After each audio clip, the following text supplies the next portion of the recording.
ஒரு நாள் Ramesh office work முடிச்சிட்டு வீட்டுக்கு போக லேட் ஆகுது.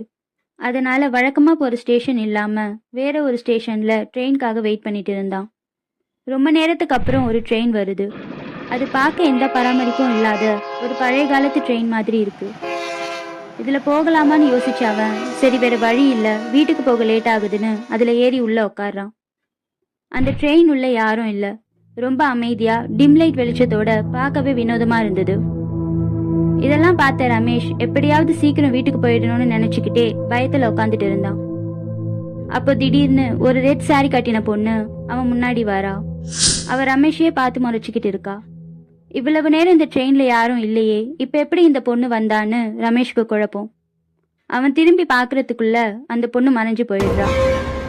ரமேஷ்க்கு என்ன நடக்குதுன்னே புரியாம அவன் ஜன்னலை எட்டி பாக்குறான்.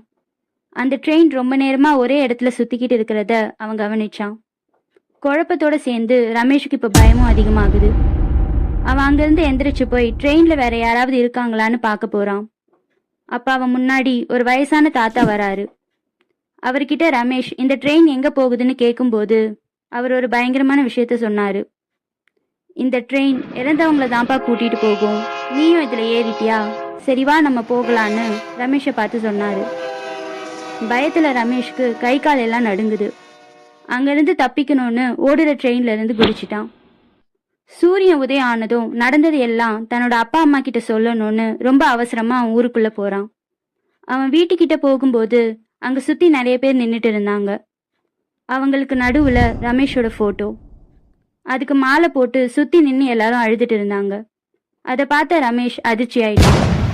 நம்ம இங்க உயிரோட இருக்கும்போது இவங்க எதுக்கு இப்படி பண்றாங்கன்னு புரியாம அவன் அங்க இருக்க எல்லாரையும் பார்த்து, அழாதீங்க, நான் இங்கதான் இருக்கேன்னு கத்துறான்.